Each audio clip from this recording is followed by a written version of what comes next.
हमारे साथ रजा फयाज बरकती साहब हैं, ये सदस्य हैं रजा अकेडमी के। हमारे साथ आप देख सकते हैं स्वामी दीपांकर, हिंदू धर्मगुरु, इस चर्चा में जुड़ रहे हैं और साथ में हैं कैंसर विशेषज्ञ डॉक्टर अंशुमन कुमार। बहुत बहुत स्वागत आप सभी का। मुझे लगता है पहले रजा फयाज बरकती साहब को आना चाहिए और उन्हें बताना चाहिए कि आपको दिक्कत क्या है वैक्सीन से। रजा साहब।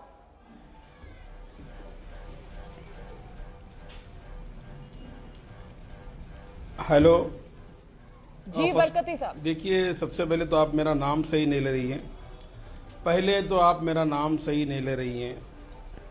आप अपना नाम दुरुस्त करवा दीजिए सर। मेरा नाम फयाज अहमद बरकाती है। जी माफी के साथ फयाज अहमद बरकाती है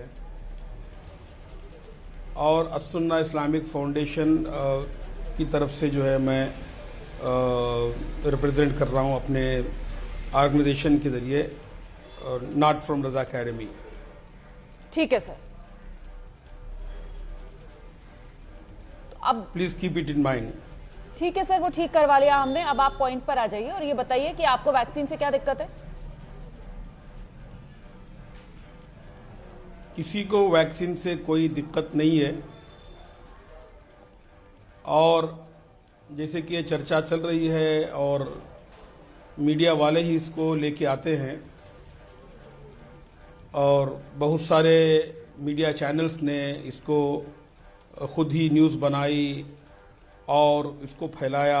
अगर कोई बात गलत होती है तो फिर उसको प्लेटफॉर्म फराहम करके जो है उसको वायरल करना, ये भी तो गलत बात है। और जहां तक चीन की वैक्सीन का ताल्लुक है, एक सेकंड चीन की वैक्सीन पर बाद में जाएंगे। चीन की वैक्सीन पर बाद में जाएंगे, पहले आप अपना स्टैंड क्लियर कीजिए। मैं समझ नहीं पा रही हूँ, आप पक्ष में हैं या आप पक्ष में नहीं है? ये वैक्सीन जो है इस पर हाँ बताइए। हमारा स्टैंड मुस्लिम पर्सपेक्टिव, इस्लामिक पर्सपेक्टिव ये है कि जिस चीज़ में खिंजीर का पोर्क और उसके इंग्रेडिएंट्स हों और उसकी किसी भी तरह के एलिमेंट्स और इंग्रेडिएंट्स हों, वो एज अ मेडिसिन मुसलमान इस्तेमाल नहीं कर सकता। सर इस्लाम में तो ये भी है कि जान बचाने के लिए अगर कुछ और खाने के लिए ना मिले तो आप सुअर भी खा सकते हैं, आप हराम चीज भी खा सकते हैं जान बचाने के लिए, सिर्फ उतनी मिकदार में जितनी जान बचाने के लिए जरूरी हो, है ना? तो ये कौन सा इस्लाम आप यहाँ पर बैठकर बता रहे हैं कि साहब अगर दवा के अंदर सुअर की चर्बी है तो वो मुसलमान इस्तेमाल नहीं कर सकते? आप तो मुसलमानों को गुमराह कर रहे हो यहाँ पर बैठकर। 100% आपने सही कहा, 100% आपने सही कहा। बाकायदा कुरान में ऐसा लिखा है कि अगर इंसान की जान जा रही हो तो वैसे आलम में वो अपनी जान और कहीं और कोई हलाल और जायज उसको चीज नहीं मिल रही है तो वैसी सिचुएशन में वो कोई हराम चीज भी खा के अपनी जान बचा सकता है। तो फिर इस दवा पर ये सवाल क्यों उठा रहे हैं? ये तो कोरोना से जान बचाने के लिए है ना वैक्सीन। ऐसी ऑलरेडी ऐसी बहुत सारी वैक्सीन अवेलेबल हैं, फाइजर की है, मॉडर्ना की है और भी बहुत सारी कंपनीज हैं जिन्होंने इस बात को क्लैरिफाई किया है कि उनकी जो बनाई हुई वैक्सीन्स हैं उसमें ऐसे कोई पार्टिकल्स और इंग्रेडिएंट्स नहीं हैं। तो उनके होते हुए अगर कोई ऐसी वैक्सीन है जिसमें के ये कंटेंट, ये जो है जिसके कंटेंट में ऐसी चीजें शामिल हैं तो फिर नहीं बरकती साहब मेरा सवाल आपसे ये है, बरकती साहब मेरा सवाल आपसे ये है, उसका उपयोग और इस्तेमाल किया जाए। साहब मेरा सवाल आपसे ये, आपको पता है हिंदुस्तान में कौन सी वैक्सीन दी जानी है? आपको पता है किस वैक्सीन को अप्रूवल मिल गई है, कौन सी वैक्सीन सबसे पहले दी जाएगी हिंदुस्तान में? आप जानते हैं क्या इस सवाल का जवाब? अभी तो इसका कोई डिसीजन ही नहीं लिया गया। जब इसका कोई डिसीजन ही नहीं लिया गया तो आप लोग क्यों हराम हलाल वैक्सीन में ढूंढ रहे हैं? सवाल तो मैं यही उठा रही हूं, आप लोग क्यों आम मुसलमान के जहन में ये शक का बीज बो रहे हैं? आप लोग क्यों इस तरीके के काम करते हैं कि आम मुसलमान जो है सर वो गुमराह हो जाता है? अब जब कोरोना की वैक्सीन आएगी आप लोगों को चिट्ठी पत्री में समझ में आ जाएगा कि हाँ इसमें तो कुछ ऐसी चीज नहीं है, कोई सुअर की चर्बी नहीं है, आप लोग सब जाकर वैक्सीन लगवा लेंगे। लेकिन वो दूर दराज के गांव में जो मुसलमान है, जिसके लिए भारत में तो वैसे भी सर हम आस्था वाला देश है ना, जिसके लिए आस्था ही उसकी सब कुछ है, उसके दिल में आप शक का बीज बो देंगे, वो फिर डरेगा, वो फिर भागेगा, वो फिर पथराव करेगा उन लोगों पर जो वैक्सीन लगाने के लिए पहुंचेंगे। मुझे लगता है डॉक्टर अंशुमन कुमार को आना चाहिए। डॉक्टर अंशुमन कुमार, ये जाहिलियत नहीं है तो और क्या है सर? देखिए जी देखिए, जहां तक बात होती है, धर्म आस्था से चलता है और विज्ञान को कहा जाता है विशिष्ट ज्ञान। चिकित्सा विज्ञान हमारे शोध पे चलता है। जो पुरानी बातें चल रही हैं उस पे ये लोग अपना एक प्रोपेगेंडा करने आते हैं। जब भी चिकित्सा विज्ञान ने डेवलपमेंट किया है, विकास किया है, तो विकास का आधार होता है जिसमें हम ये नहीं सोचते हैं कि धर्म क्या कह रहा है, जिसमें हम सोचते हैं इंसान की जान बचाना सबसे बड़ा धर्म है और हम उसके लिए काम करते हैं। इसमें ये कहीं से आड़े नहीं आना चाहिए। ये लोग आज बवंडर कर रहे हैं। दो बहुत बड़ा उदाहरण, जब लाउड स्पीकर का आविष्कार हुआ था तो पंडित और मौलवी दोनों ने सबसे बड़ा विरोध किया था। आज लाउड स्पीकर के लिए दोनों लोग लड़ रहे हैं कि हमारे मंदिर और मस्जिद पे लाउड स्पीकर हो। सिमिलरली पोलियो वैक्सीन के बारे में यही हुआ था, आज कोरोना वैक्सीन के लिए हो रहा है। तो ये इनकी आदतें हैं, ये इनका व्यापार है, इससे कोई लेना देना नहीं है।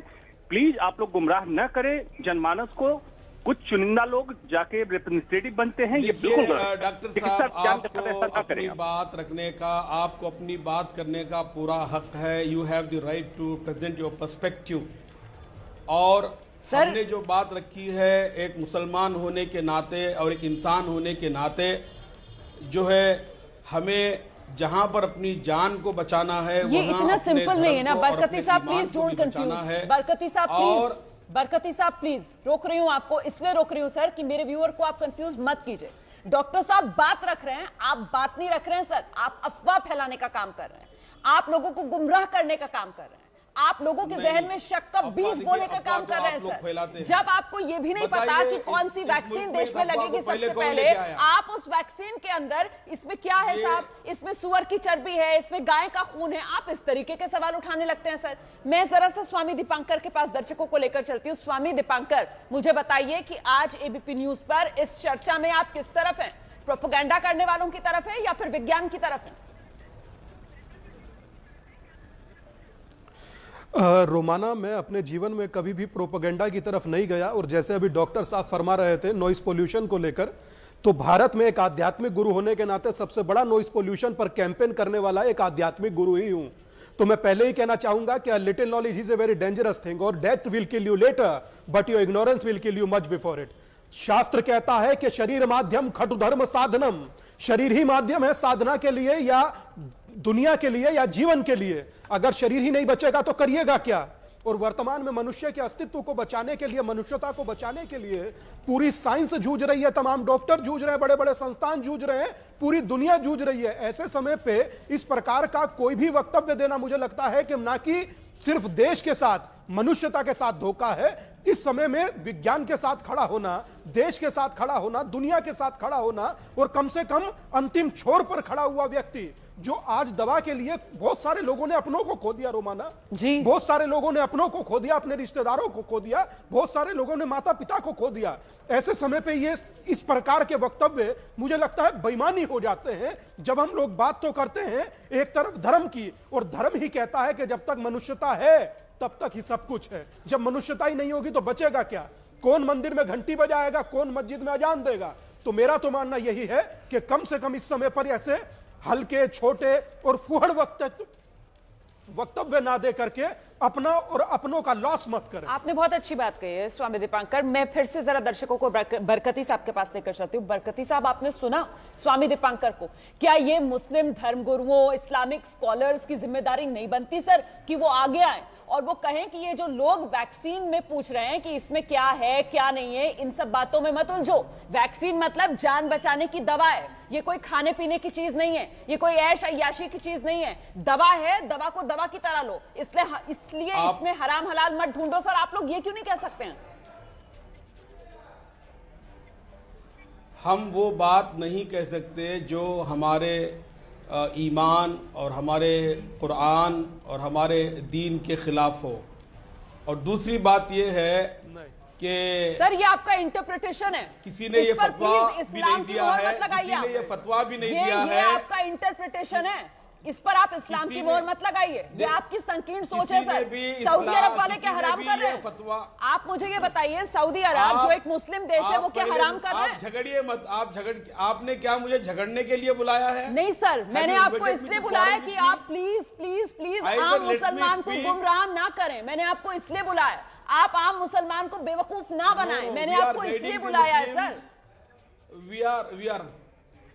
वी आर आपने अपनी बात मनवाने के लिए बुलाया या मुझे अपनी बात मेरी कहने के लिए बुलाया, तो बताइए मुझको। सर मैंने तो दर्शक की क्लैरिटी के लिए आपको यहाँ पर बुलाया। आप अपनी कहीं मेरा व्यूअर सच जान सके इसलिए मैंने आपको यहाँ पर बुलाया। क्लैरिफिकेशन मुझे करने दीजिए।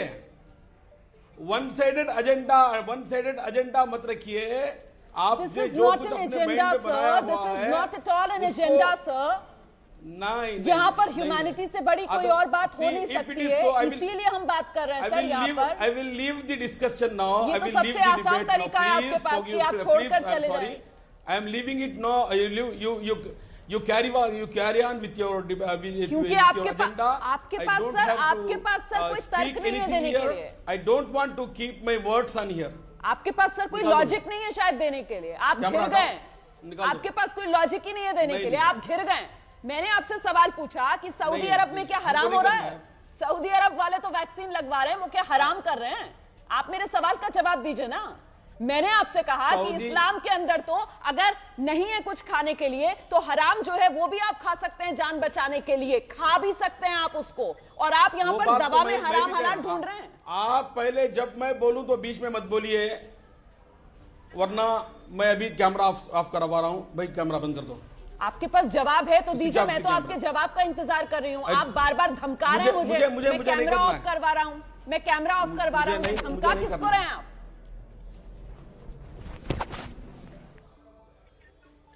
सर जब कहने के लिए कुछ नहीं होता है ना तो इसी तरीके से माइक निकाल कर चले जाते हैं आप। आपकी मर्जी सर, आप स्वतंत्र हैं। मैं आइए स्वामी दीपंकर, मैं आपके पास आऊंगी सर, लेकिन देखिए कौशलकांत बहुत देर से अपनी बारी का इंतजार कर रहे हैं, वो जुड़े भी हमारे साथ कुछ देर से हैं। कौशलकांत साहब ये क्या एटीट्यूड है, मैं आपसे जानना चाहती हूँ। सवाल करो तो सवाल का जवाब नहीं है। हाँ, एजेंडा और प्रोपेगेंडा जरूर बढ़ाएंगे कि साहब वैक्सीन हराम है हलाल है, इसका जवाब दिया जाए। WHO तक को चिट्ठी लिख देंगे सर। रोमाना जी, जो इनका रिस्पांस था, जैसा आप सवाल पूछ रहे हैं उसका जवाब देने की बजाय वो कैमरा ऑफ करके चले जा रहे हैं, इससे ये पता चलता है कि इनके बातों में कोई साइंटिफिक कोई तथ्य ही नहीं है। आप कुरान की ही अगर हम बात करते हैं तो मैंने किसी दूसरे चैनल पे सुना था कि एक मौलाना साहब थे, उन्होंने कोई एक उसमें का एक कलमा पढ़ा था जिसमें ये क्लियर है कि अगर आपको जान बचानी है तो आप ज़रूरत पड़ने पे हलाल चीज़ें, जैसा आपने कहा, वो भी हराम चीज़ें भी खा सकते हैं या इस्तेमाल कर सकते हैं। ये तो रही कुरान की बात। मैं साइंस का डॉक्टर हूँ, मैं उसकी बात करता हूँ। जितना मुझे मालूम है साइंस के बारे में, उसके अकॉर्डिंग जब सीरम इंस्टीट्यूट है या जो भी इंस्टीट्यूट है, सीरम इंस्टीट्यूट वर्ल्ड में सबसे ज़्यादा वैक्सीन बना के सप्लाई करता है। वहाँ पे कोई भी चीज़ किसी पर्टिकुलर जानवर या किसी, चाहे वो सूअर हो या चाहे गाय हो या कोई भी जानवर हो, उसकी चीज़ों से नहीं बनती। जो एंटीजन एंटीबॉडी रिएक्शन होता है उसके थ्रू वैक्सीन का मेन प्रोसेस होता है। मुसलमान भाइयों में भी बहुत सारे लोग पढ़े लिखे लोग हैं, अगर वो लोग आगे आके इस बात को बोलना शुरू करेंगे, इसको हराम या हलाल के चश्मे से हटा करके केवल साइंस की नज़र से अगर आप देखेंगे तो लैब में एंटीजन एंटीबॉडी का रिएक्शन होता है, उसके बेसिस पे वैक्सीन बनती है। ये बेसिक फंडामेंटल है जी, इसको नहीं कॉम्प्रोमाइज किया जाता। इसमें कहीं कोई भी जानवर का अंश नहीं होता है। मैं जरा सा फयाज साहब के पास चलती हूँ क्योंकि फयाज साहब को हमारी आवाज तो मिल रही है। तो फयाज साहब आप समझे डॉक्टर साहब ने जो बोला, सर यहाँ बिरयानी या कोरमे नहीं पक रहे हैं सर जिसमें सुअर की चर्बी या गाय के खून का इस्तेमाल हो रहा है। सर ये वैक्सीन बन रही है, सर दवा बन रही है जान बचाने के लिए कोरोना वाली। फयाज साहब बिरयानी कोरमे ये नहीं पक रहे हैं सर। सुन तो रहे हैं फयाज साहब, माइक लगाकर बोलिए तो आपकी आवाज हम तक आ पाएगी। माइक लगाइए दोबारा से।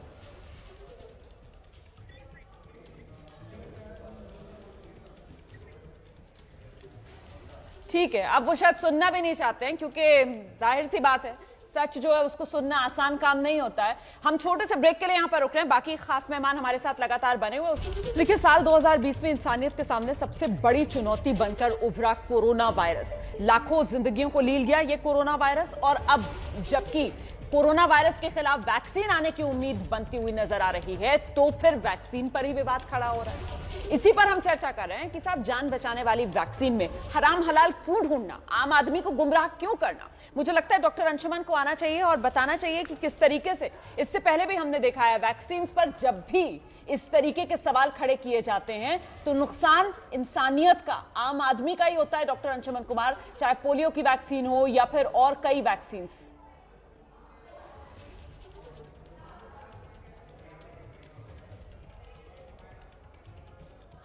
चिकित्सा विज्ञान ने तो विरोध कुछ धर्मगुरुओं का, चुनिंदा धर्मगुरुओं का, जो जैसे दीपांक स्वामी जी कह रहे थे अभी, वैज्ञानिक सोच रखते हैं, ऐसे लोग कभी विरोध नहीं करते हैं। अब वैज्ञानिक सोच रखने वाले, मैं भी अलीगढ़ मुस्लिम यूनिवर्सिटी का प्रोडक्ट हूं। सर सैयद साहब ने जब यूनिवर्सिटी बनाने के लिए बात कही थी, उनका विरोध हुआ था, यहां तक कह दिया गया था पांव में पायल बांध के नाचो तब तुम्हें मैं यूनिवर्सिटी बनाने की जगह दूंगा। और ये उस समय के धर्मगुरुओं ने कहा था।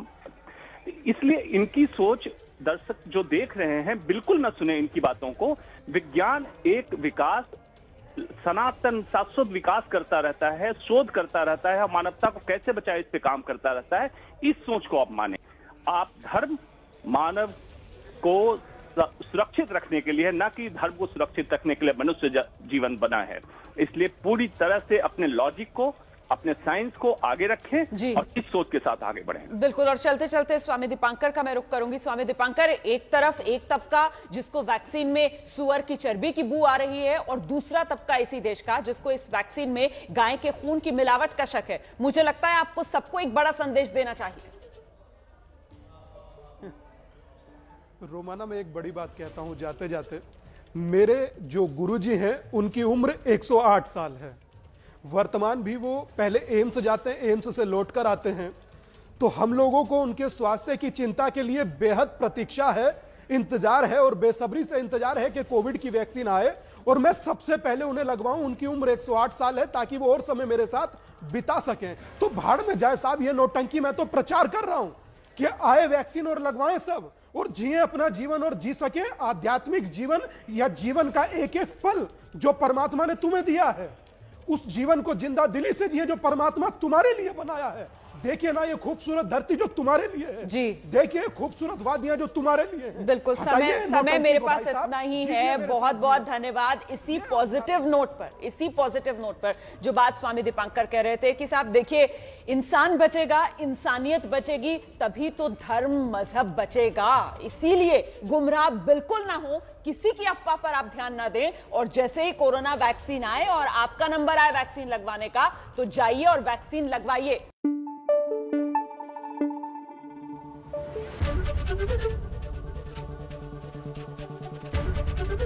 एबीपी न्यूज आपको रखे आगे।